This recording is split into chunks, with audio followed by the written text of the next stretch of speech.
Hello friends, welcome back. My name is Mustafa and you are watching my tutorial. In this video we will learn about View Children. Friend, I will strongly recommend you to watch part 25 of this video series where I have talked about View Child.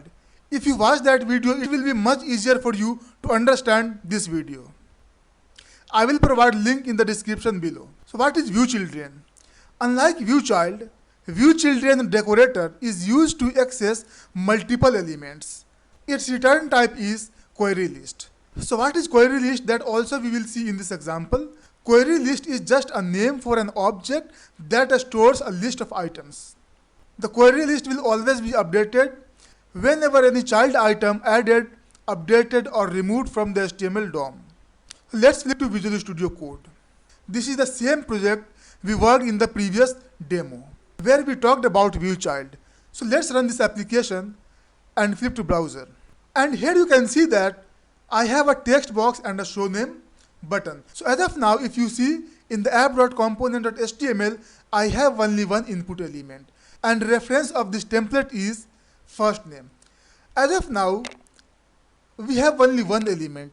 Let's assume tomorrow I have multiple elements, multiple input elements with the same template reference variable. I copied 3 times, save the changes. Now flip to browser. In the first text box I am putting 1, in the second 2 and the 3. Now if you click on the show name button, we are able to see only one alert and that is from first element. So now if you see the definition of View Child, it is saying that View Child access only the first element of the matching selector or the matching element. As of now, it is getting value from the first input element. What if I want to access all the input elements? So for that purpose, we will use View Children. So let's come to app.component.ts and here I will modify this View Child to View Children. And make sure that that is imported from Angular core. And the name will be same because if you see here I have the same name. So I am trying to access all the input element that has same template reference variable. I will leave the name as it is and I will leave this property also as it is.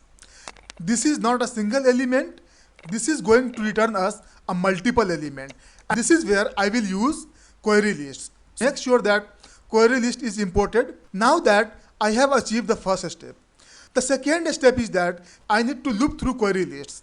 So what I will do, I will comment this line of code and I will loop through it. So I will do this dot first name dot and if you see I have for each method. For each item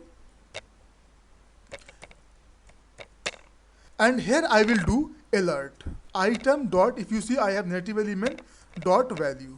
Save the changes and now flip to browser. Do Ctrl F5 and in the first text box I am putting 1, 2 and 3. Click on the button and you can see that I am able to see 1, 2 and the 3 as well. Now let me open developer tool, go to source and open app.component.ts and this is where I have written the logic. So when I click on this button, you can see that this method is getting called and here if you notice, it has many properties like first, last. If you see the length is 3 because I have 3 input element with the same template reference variable. So it is coming here as 3 and if you see the result is also 3. And if you expand this result, you can see that we have more property over here. So these are the all properties that you can use as per your need. So it will loop through each of the items. So I put a debug point here.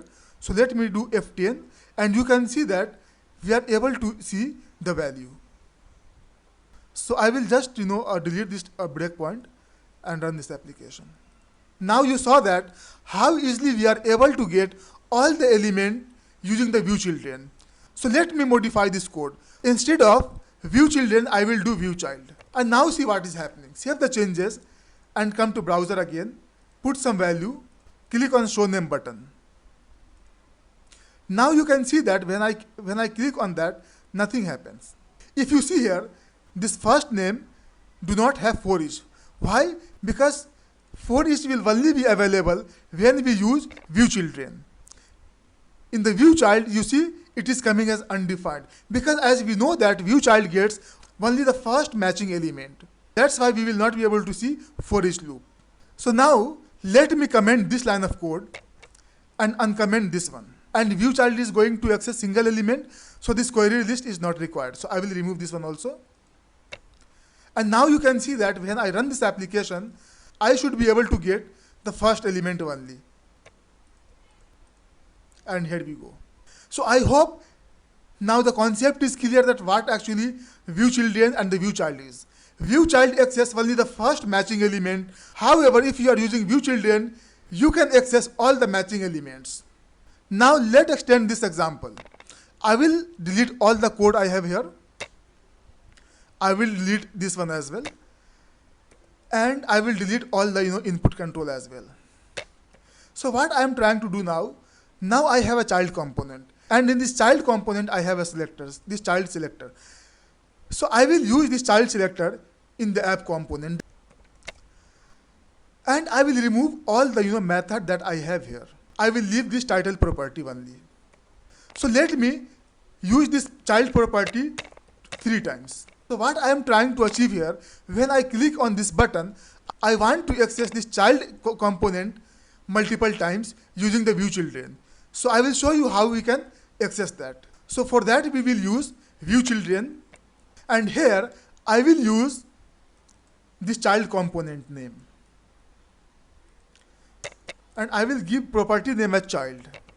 And this is going to be of type child component. And because I am using here view children, it will return query list. So I will use query list here. So this is the step 1. The step 2 is that now we have to access that when I click on the button. So I will use here this dot child dot for each, and here I will access all the items.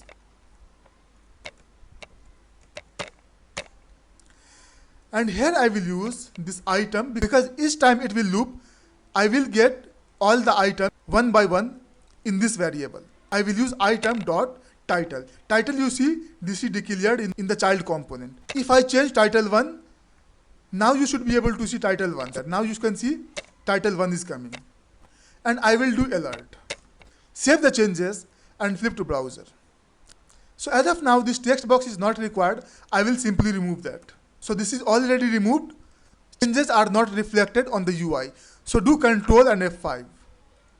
If you don't see any changes, please do Control and F5. Now we are able to see only show name button. When I click on that, this method will be called.